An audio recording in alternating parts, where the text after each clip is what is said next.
দেশে আর কয়টা ধর্ষণ এবং হত্যাকাণ্ডের মতো এরকম ঘটনা ঘটলে আপনারা আসলে সজাগ হবেন?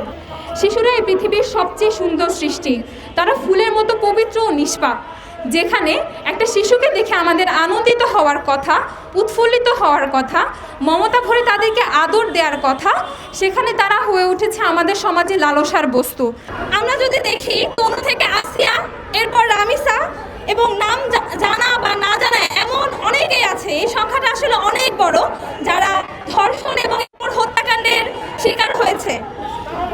এখন দেশের আইন ও বিচার ব্যবস্থার সাথে সংশ্লিষ্ট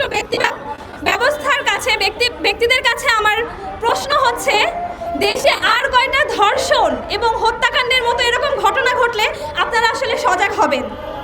রামিসার ঘটনায় যদি কোনো মন্ত্রী বা এমপির পরিবারে হতো, তাহলে তার অবস্থা কি হতো? তারা কি এভাবেই চুপ থাকতো?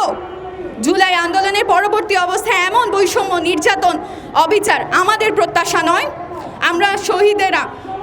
আমাদের শহীদেরা যে তাজা রক্ত দিয়েছে, তা তো এমন দেশ গড়ার জন্য দেয়নি। এ দেশ আমাদের, এবং এই দেশকে রক্ষা করার দায়িত্ব আমাদের। বারবার একই অন্যায় আমরা মেনে নিব না। We have gathered here today not merely to express anger, but because a brutal reality of our society has compelled us to raise our voices together. We will not accept a society where children and women live in fear, while criminals continue to escape justice. Ramisa is not the first name we have cried for, and that is our collective shame.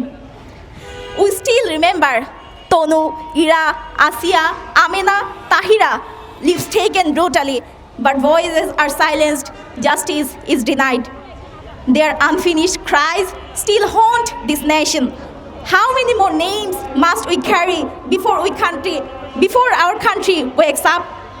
Today, we stand for Ramisa and for every victim whose pain was buried under silence, negligence, delay, and impunity. What is even more alarming is that many perpetrators continue to escape accountability through prolonged legal procedures, weak investigations, administrative indifference, and at times political protection and influence. Justice should never depend on public demand or influence.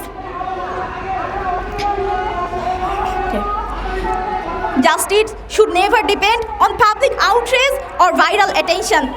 Yet, in our reality, many cases only move forward when the nation raises its voice collectively. We warn those in power. Students will not stay silent. Chhatri Songstha will not stay silent while injustice becomes normal. We demand swift justice, full accountability, and real safety for every child and women in our country. We demand effective punishment. We demand effective punishment for perpetrators regardless of their political identity, social influence, or connections. Until justice is ensured, our voices will grow louder, our resistance stronger, and our movement impossible to ignore. No more forgotten names. We want no more stolen future. Justice for Ramisa, justice for Tonu, Asia, Ira, Amina, Tahira, and we want justice for all. আজকে আমরা এখানে এমন একটি দাবির জন্য উপস্থিত হয়েছি যা আমাদের পুরো জাতির জন্য একই সাথে লজ্জাজনক এবং আশঙ্কাজনক। শিশুরা এই পৃথিবীর সবচেয়ে সুন্দর সৃষ্টি। তারা ফুলের মতো পবিত্র ও নিষ্পাপ। যেখানে একটা শিশুকে দেখে আমাদের আনন্দিত হওয়ার কথা, উৎফুল্লিত হওয়ার কথা, মমতা ভরে তাদেরকে আদর দেওয়ার কথা, সেখানে তারা হয়ে উঠেছে আমাদের সমাজে লালসার বস্তু। বিগত কয়েক বছর ধরে আমরা দেখতে পাচ্ছি যে তারা কত বেশি পাশবিক নির্যাতনের শিকার হচ্ছে এবং বিচারহীনতার কারণে ক্রমে ক্রমে এই অপরাধ বেড়েই চলেছে। শিশু আসিয়া থেকে রামিসা কেউই যেন রেহাই পাচ্ছে না। ছোট্ট শিশু রামিসা, বয়স কতই ছিল তার? মাত্র 7 বছর। এই বয়সে তার হাসার কথা, খেলার কথা, অথচ আমরা দেখেছি কত নির্মমভাবে তাকে ধর্ষণ করে হত্যা করা হয়েছে। এবং সবচেয়ে আশ্চর্যজনক বিষয়, অপরাধীর স্ত্রীও এই অপরাধের সাথে জড়িত।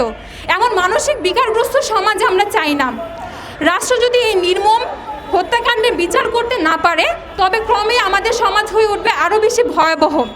ইতিমধ্যে আমরা দেখতে পাচ্ছি বাবা মারা তাদের সন্তানদের নিয়ে প্রচণ্ড ট্রমাটাইজড হয়ে আছে, এবং যে বয়সে শিশুরা তাদের শৈশবকে উপভোগ করার কথা তারাও প্রচণ্ড আতঙ্কিত হয়ে আছে।